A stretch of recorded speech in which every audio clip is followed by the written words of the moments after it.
Peran penting Syekh Utsman bin Yahya Ba'alwi dalam membantu penjajah Belanda. Laporan C. Snoek Hurgronje yang paling populer terkait konteks sejarah politik dan sosial di Hindia Belanda, Indonesia, terangkum dalam buku karya monumentalnya berjudul Ambetelijk Adviezen van C. Snoek Hurgronje, Nasihat-Nasihat Jabatan C. Snoek Hurgronje.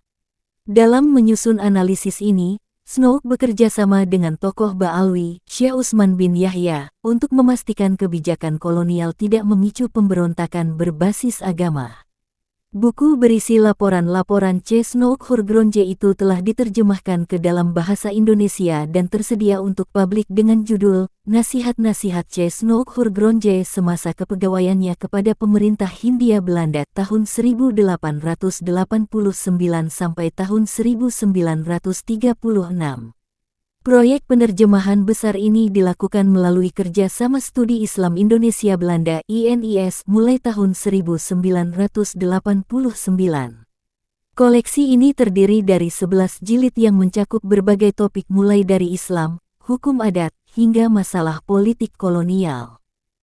Dalam tulisan ini, saya akan memilih fokus pembicaraan tentang sosok pembantu C. Snoek Hurgronje yaitu Syekh Utsman bin Yahya Ba'alwi yang banyak terdapat dalam buku itu, baik yang terdapat dalam kata pengantar oleh PSJ van Koningsveld, laporan Snoek langsung, maupun reportase surat kabar yang dikutip Snoek.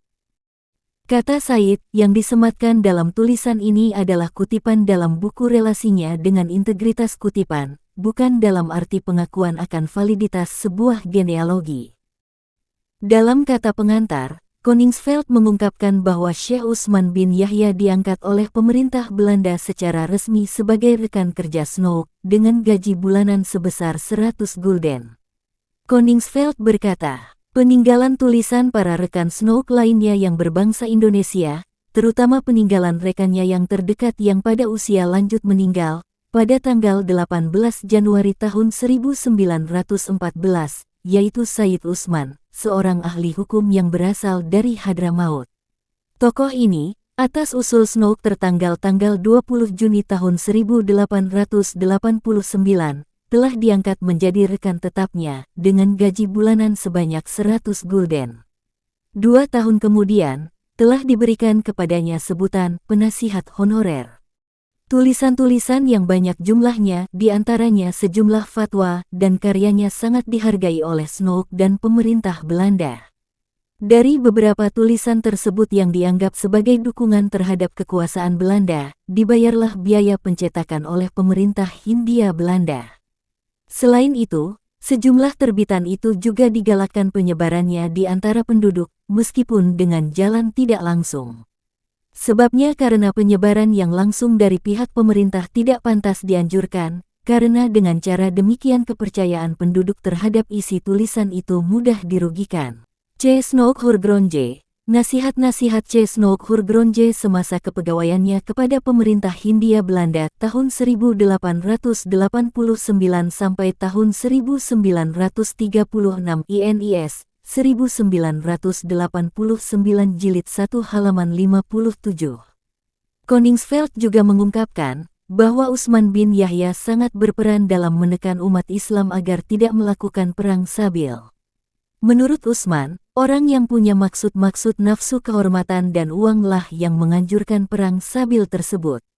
Koningsveld berkata, perhatian istimewa diberikan dalam karangan ini kepada perjuangan Said Utsman melawan penyebaran ajaran tentang perang sabil atau perang suci melawan kaum kafir.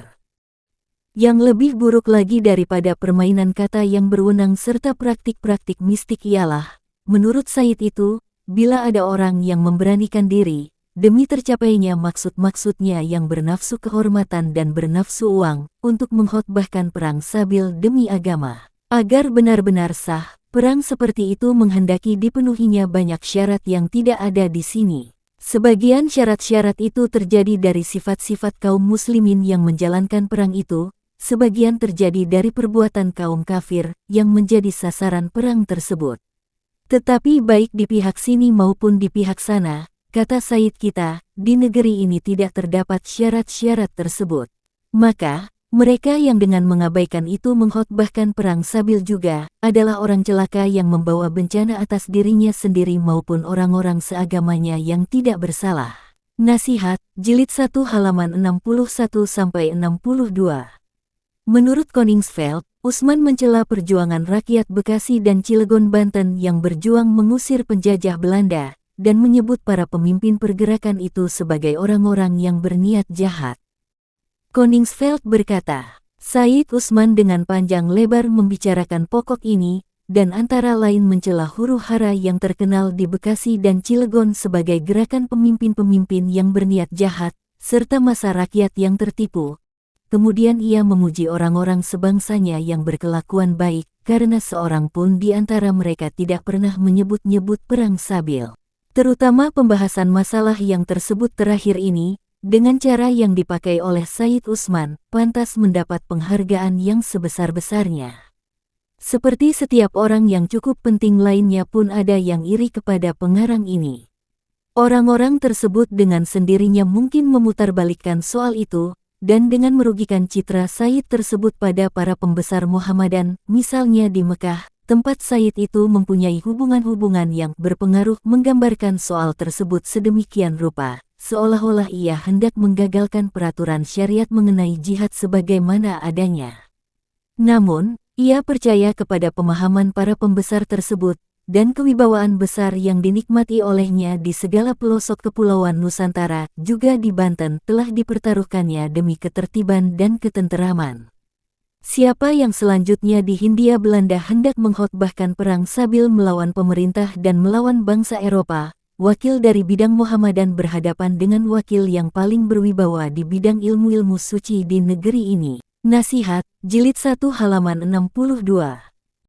Dalam fatwanya mencela perjuangan mengusir penjajah, menurut Koningsveld, Usman selalu berdalil dengan ayat-ayat Al-Quran dan hadis. Koningsveld berkata, ulasan Said Usman selalu penuh dengan kutipan Al-Quran dan hadis suci mengenai persoalan yang bersangkutan. Agar lebih lagi menegaskan perlawanannya terhadap apa yang oleh sebagian orang pribumi secara salah disebut perang Sabil, ia menegaskan bahwa pada tahun 1858,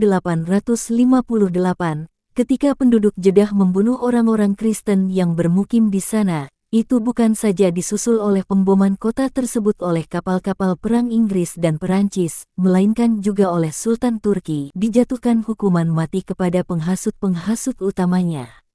Semoga buku kecil yang bermanfaat itu memperoleh banyak pembaca di antara orang pribumi, dan semoga pengarangnya akan mendapat penghargaan yang pantas di kalangan orang-orang Eropa. Nasihat, Jilid 1 halaman 62. Usman bin Yahya, masih dalam tulisan Koningsveld, membuat kitab yang sangat menguntungkan Belanda dan orang-orang non-muslim, di mana dalam kitab itu Usman menyatakan bahwa, walau pemerintah adalah kafir dan penjajah, tetap umat Islam tidak boleh mengganggu kedamaian yang telah ada. Koningsveld berkata, sumbangan yang berikut dalam rangkaian karangan ini terbit pada tanggal 26 Maret tahun 1891, dan berkaitan dengan tulisan Said Usman yang terbaru, Tafih al-Uyun ala Fasad az-Zunun, pembuka mata mengenai kebusukan beberapa pendapat. Karangan tersebut memberikan perhatian khusus terhadap kritik Said Usman kepada orang-orang yang karena disesatkan oleh beberapa naskah yang mereka pahami dalam bab-bab syariat tentang jihad, menyangka bahwa seseorang sudah dapat bertanggung jawab di hadapan Allah jika orang tersebut sebagai Muhammadan mengambil harta orang-orang kafir, Cina, ataupun Belanda, untuk dirinya sendiri. Dengan teks-teks yang berwibawa, Said Usman telah mengulas bahwa sebenarnya haram juga hukumnya, jika orang memandang rendah terhadap harta darah seorang bukan Muhammadan yang hidup dengan damai bersamanya, seperti juga perbuatan yang merugikan orang seiman. Selanjutnya ia mengulas bahwa keadaan damai yang diduga itu terdapat di mana-mana di negeri ini. Maka, para penganut kesesatan yang tersebut tadi, di dunia dan di akhirat akan membawa bencana bagi dirinya sendiri. Sekaligus karena kegilaannya mereka merusak nama baik orang-orang seiman mereka yang jujur. Itulah yang pertama di antara 9 kesesatan yang dikecamnya. Nasihat, Jilid 1 halaman 63.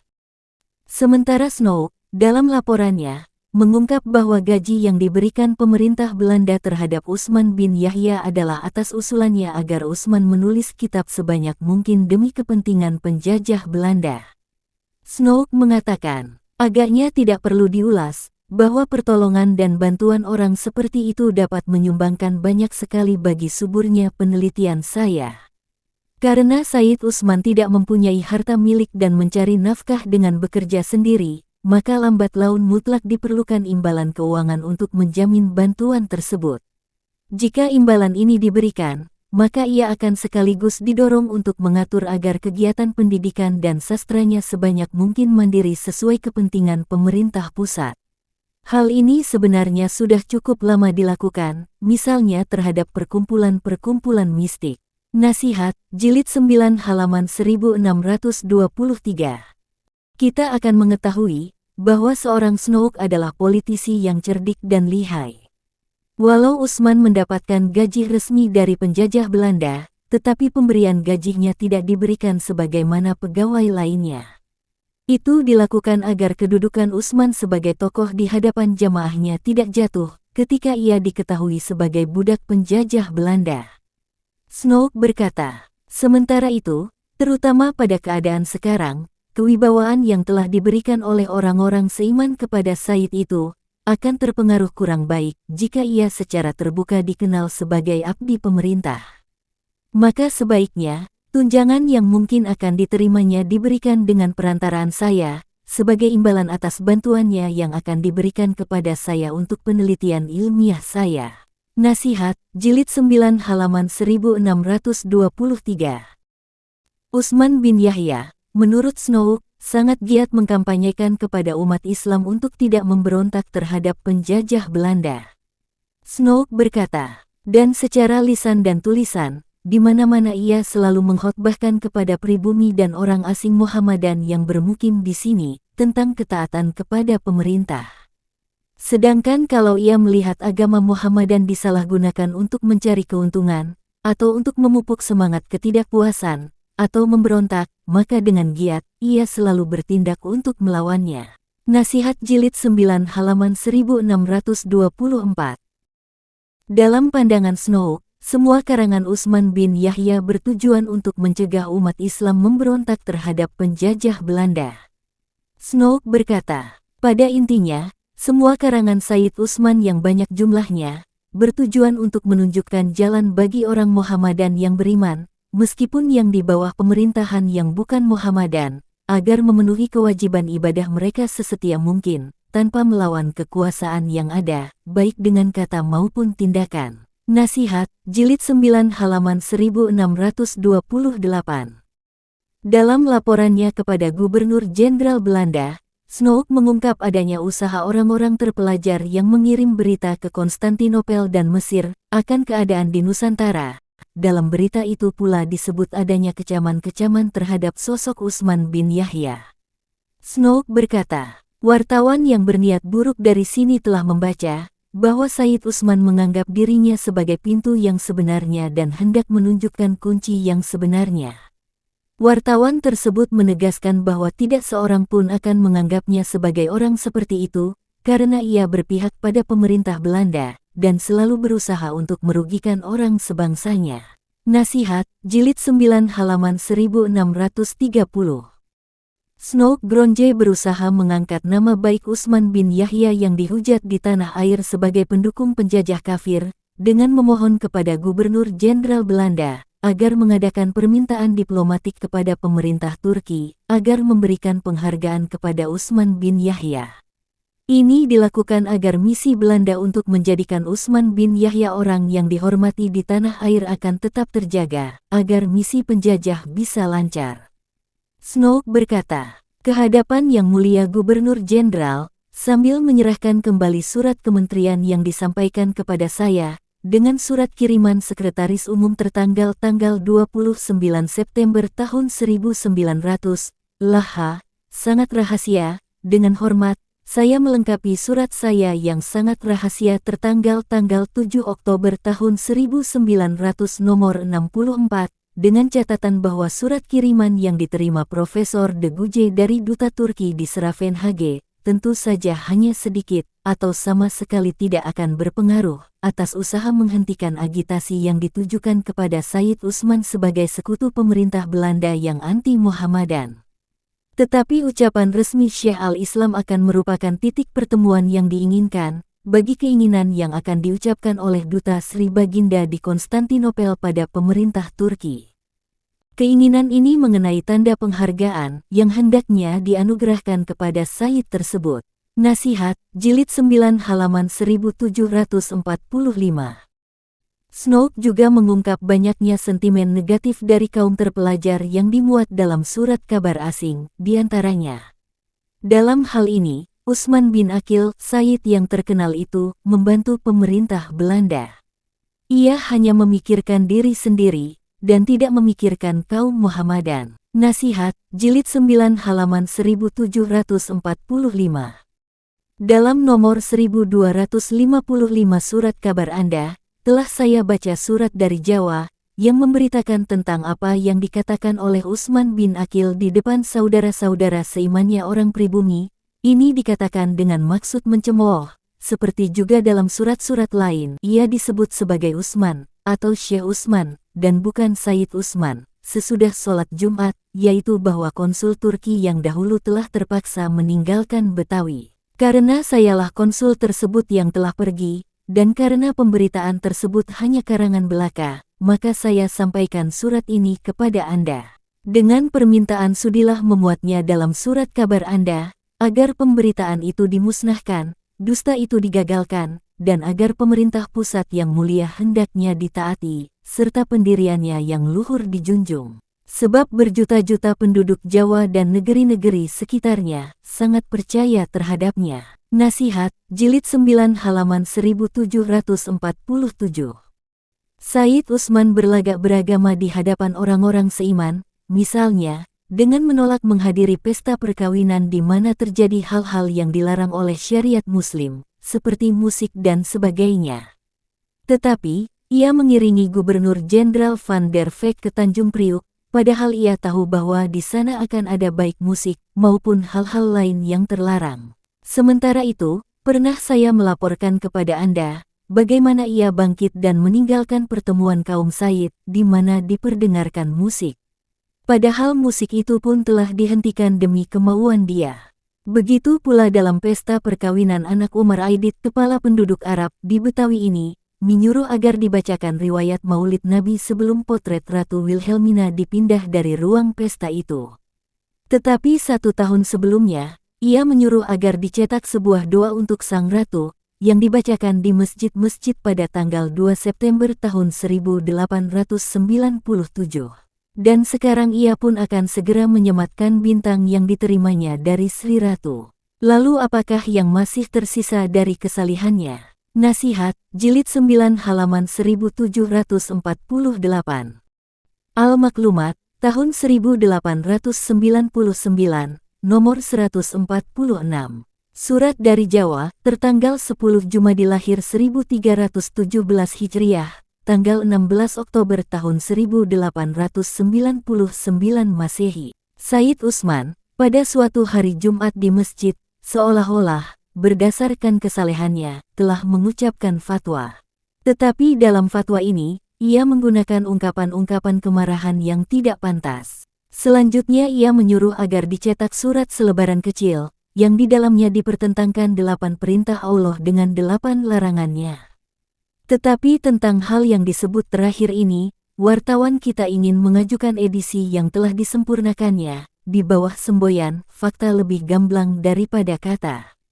Wartawan tersebut memberikan catatan pada naskah Said Usman, dengan maksud menuduh, bahwa ia mempunyai pamrih keduniaan, kemarahan, kepuasan diri, keras kepala, acuh tak acuh terhadap kepentingan kaum Muhammadan, dan membantu orang lalim, dan sebagainya. Dengan singkat, ingin memperingatkan tentang kejahatannya yang jauh lebih banyak dan lebih parah daripada apa yang harus diperingatkannya terhadap orang-orang seiman. Nasihat, Jilid 9 halaman 1748. Sebagaimana semua orang yang berdosa merasa dirinya risau jika diingatkan kepada dosa mereka, di sini kita lihat sikap pemerintah, yang setiap kali jika surat kabar seperti itu tiba di sini, seolah-olah memandangnya sebagai membawa armada yang bersenjatakan meriam-meriam kruk. Maka Syekh Utsman, sahabat para penguasa, telah menerjemahkan surat kabar Al-Maklumat nomor 131, seluruhnya bagi mereka, dan berkali-kali ia melontarkan ancaman bagi wartawannya. Nasihat, Jilid 9 halaman 1750. Al-Maklumat, tahun 1899, nomor 154. Sepucuk surat dari Betawi tertanggal 10 Rojab 1317 Hijriah tanggal 14 November tahun 1899 Masehi, yang pertama-tama membicarakan kejahatan Syekh Utsman, sebutan yang meremehkan bagi Sayyid Utsman. Ia merasa sangat tersinggung oleh apa yang termuat dalam nomor 131 dalam Al-Maklumat. Tetapi, ia sia-sia mencoba mendorong beberapa orang Arab terpandang untuk menandatangani satu bantahan atas kabar tersebut. Sekarang, dengan bantuan seorang pegawai Belanda, ia telah memperoleh beberapa tanda tangan lain dengan tekanan, dan akan mencoba melawan Al-Maklumat dengan hal-hal yang gila seperti itu. Syekh Utsman pun sejak saat itu, pada setiap hari Jumat sesudah sholat, mengadakan pidato yang seakan-akan saleh. Tetapi karena setiap orang mengerti maksudnya, ia seolah-olah berbicara pada angin. Nasihat, Jilid 9 halaman 1754. Kebiasaan itu sekarang diteruskan oleh cucu menantu Utsman bin Yahya, Rizik Syihab. Ia sering, dalam setiap hari Jumat, berkeliling ke banyak masjid-masjid di Jakarta dan sekitarnya, lalu berpidato setelah sholat Jumat. Majalah Samarat Al-Funun tanggal 21 November tahun 1899, Utsman bin Aqil berusaha sekuat-kuatnya untuk membebaskan pemerintah Belanda dari semua tuduhan yang dilimpahkan terhadap pihaknya. Barangkali ia mengharapkan sebuah bintang baru. Nasihat, Jilid 9 halaman 1755. Dalam nomor 139 dari Al-Maklumat, semua orang seiman, di Mesir, India, Aljazair, Tunis, Fes, dan Jawa, diimbau agar memberi bantuan kepada orang-orang dalam wilayah Aidin yang terkena gempa bumi. Tetapi kami yang di Jawa, dengan berbagai alasan terpaksa minta maaf karena tidak dapat ikut serta. Pemerintah memperhatikan semua tindak tanduk kami di sini, dan pengumpulan uang seperti yang dimaksud akan memerlukan seorang pemuka. Tetapi seorang seperti Sayyid Utsman yang secara tulus setia kepada orang Belanda itu, akan takut kehilangan kedudukannya di pemerintah, kalau ia berbuat begitu. Lebih-lebih hal itu tidak dapat diharapkan dari Sayyid Umar Aidit, kepala penduduk Arab. Sebab bagi pemerintah, ia harus memperhatikan segala hal, dan kemudian, seperti para kepala penduduk Arab lainnya, ia hanya memikirkan kepentingannya sendiri. Jadi harus ada prakarsa dari pihak konsul Turki di Betawi. Tetapi pejabat tersebut terhalang dari tindakan itu, karena alasan-alasan yang tidak diketahui. Nasihat, Jilid 9 halaman 1757. Misbahu Srok Kairo nomor 39, tanggal 28 Januari tahun 1900. Sangat mengesalkan ialah, pertolongan Utsman bin Aqil yang diberikan kepada pemerintah, yaitu cara ia melaporkan saudara-saudaranya. Bagaimana ia di mana-mana berkhotbah, bahwa pemerintah luhur, pemerintah Turki, tidak campur tangan lagi dengan kaum mukminin di kawasan sini. Ia meramalkan hal yang buruk kepada orang yang banyak pergi ke tempat konsul Turki di Betawi. Utsman bin Aqil digunakan oleh orang Belanda demi kepentingan mereka, dan guna merugikan kaum Muhammadan. Nasihat, Jilid 9 halaman 1768. Demikian sosok Utsman bin Yahya Ba'alwi dalam dokumen primer, dari laporan Snook Hurgronje. Semoga bermanfaat.